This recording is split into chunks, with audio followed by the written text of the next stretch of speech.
IPL ഇതിഹാസത്തിലെ മറ്റൊരു തകർപ്പൻ മത്സരം തന്നെയാണ് 2017 അരങ്ങേറിയത്. Mumbai Indians versus Delhi Capitals. നമുക്കറിയാം, ശരിക്കും തീപാറുന്ന പോരാട്ടം തന്നെയായിരുന്നു ഇരു ടീമുകളും തമ്മിൽ നടന്നത്. മലയാളി താരം സഞ്ജു സാംസണൊക്കെ അന്ന് ഡൽഹിയുടെ നിരയിലുണ്ടായിരുന്നെങ്കിൽ പോലും വൻ വിജയം തന്നെയായിരുന്നു മുംബൈ ഇന്ത്യൻസ് നേടിയിട്ടുണ്ടായിരുന്നത്. ആദ്യം ബാറ്റ് ചെയ്ത മുംബൈ 20 ഓവറിൽ 3 വിക്കറ്റ് നഷ്ടത്തിൽ 212 റൺസ് എടുത്തപ്പോൾ മറുപടി ബാറ്റിങ്ങിനിറങ്ങിയ ഡൽഹി ക്യാപിറ്റൽസ് 14.4 ഓവറിൽ 66 റൺസിന് ഓൾ ഔട്ട് ആവുകയും മുംബൈ ഇന്ത്യൻസിനെ സംബന്ധിച്ച് 146 റൺസ് എന്നൊരു ഹ്യൂജ് മാർജിൻ്റെ വിജയമായിരുന്നു അന്ന് നേടാൻ സാധിച്ചത്. ബാറ്റിങ്ങിലേക്ക് വരുവാണെങ്കിൽ മുംബൈയുടെ ശരിക്കും വെടിക്കെട്ട് പ്രകടനം തന്നെയായിരുന്നു. കരീബിയൻ പവറായിരുന്നു മുംബൈ അന്ന് രക്ഷിച്ചത്. നമുക്കറിയാം, ഓപ്പണിങ്ങിൽ 43 പന്തിൽ 66 റൺസ് എടുത്ത ലെൻഡൽ സിമൺസും 35 പന്തിൽ 63 റൺസ് എടുത്ത ഫിനിഷറുടെ റോളിൽ തൻ്റെ റോൾ ഭംഗിയായി പൂർത്തിയാക്കിയ കെറോൺ പൊള്ളാർഡും ചേർന്ന് ശരിക്കും മുംബൈ ഒരു വൻ ടോട്ടലിലേക്ക് തന്നെയാണ് കുതിച്ച് കയറ്റിയത്. ഒപ്പം ഇന്ത്യൻ ഓൾറൗണ്ടറായിട്ടുള്ള ഹാർദിക് പാണ്ഡ്യയുടെ ക്വിക്ക് ഫയർ 14 പന്തിൽ 29 കൂടി ആയപ്പോൾ മുംബൈയെ സംബന്ധിച്ച് 213 റൺസ് എന്നൊരു കൂറ്റൻ ടാർഗറ്റ് തന്നെയായിരുന്നു ഡൽഹി യുവനിരയ്ക്ക് മേൽ നിന്ന് നൽകാൻ സാധിച്ചത്.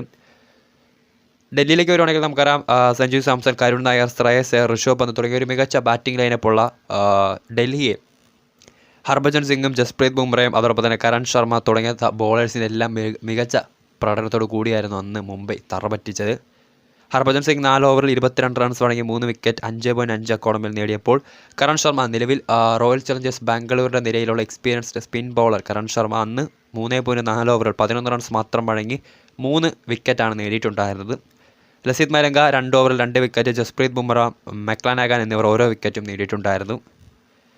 അന്ന് ഡൽഹിയുടെ സ്കോർ കാർഡിലേക്ക് ഒന്ന് വരികയാണെങ്കിൽ മലയാളി താരം സഞ്ജു സാംസൺ അന്നൊരു ഗോൾഡൻ ഡക്കിനായിരുന്നു പുറത്തായത്. നേരിട്ട് ആദ്യ പന്തിൽ തന്നെ മിച്ചൽ മെക്ലാനാഗൻ്റെ പന്തിൽ ലെൻഡൽ സിമൺസിന് സ്ലിപ്പിൽ ക്യാച്ച് നൽകിയായിരുന്നു അന്ന് സഞ്ജു സാംസൺ മടങ്ങിയത്.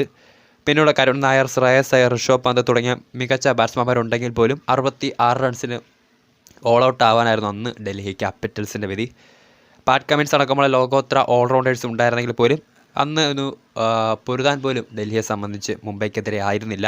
അങ്ങനെ IPL ചരിത്രത്തിൽ തന്നെ മറ്റൊരു കൂറ്റൻ വിജയം, IPL ചരിത്രത്തിൽ തന്നെ ഏറ്റവും കൂടുതൽ റൺസിന് വിജയിച്ചൊരു മത്സരം തന്നെയായിരുന്നു അന്ന്. 146 റൺസിനായിരുന്നു മുംബൈ ഇന്ത്യൻസ്, രോഹിത് ശർമ്മയുടെ മുംബൈ ഇന്ത്യൻസ് അന്ന് ജയിച്ചു കയറിയത്. ഡൽഹിയിലെ അരുൺ ജെയ്റ്റ്ലി സ്റ്റേഡിയത്തിൽ വെച്ചായിരുന്നു തീപ്പാറും പോരാട്ടം എന്ന് അരങ്ങേറിയത്. ഇതുപോലുള്ള മറ്റ് ഐക്കോണിക് മത്സരങ്ങൾ നിങ്ങൾ എത്രയും വേഗം എത്തിക്കുന്നതിന് വേണ്ടി മെക്സ് സ്റ്റുഡിയോ എന്ന ചാനൽ സബ്സ്ക്രൈബ് ചെയ്യുക. കൂടുതൽ വാർത്തകൾക്കായി മെക്സ് സ്റ്റുഡിയോ എന്ന ചാനൽ സബ്സ്ക്രൈബ് ചെയ്യുക. വീഡിയോ ഇഷ്ടപ്പെട്ടാൽ ലൈക്ക് ചെയ്യുക, ഷെയർ ചെയ്യുക.